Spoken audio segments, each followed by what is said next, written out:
This doctor killed more people than most serial killers, and his patients trusted him completely. For 23 years, Dr. Harold Shipman walked into homes across England carrying his medical bag.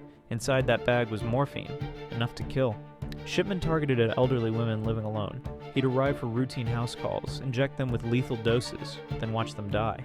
But here's the terrifying part. As their doctor, Shipman could sign their death certificates himself. Heart failure, natural causes, old age, no questions asked. He killed an estimated 250 people this way. The medical establishment trusted him completely. Families thanked him for being so caring during their loved ones' final moments.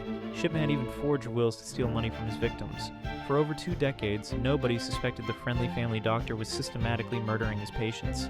He developed what our investigators called a God complex. Deciding who lived and who died gave him complete control.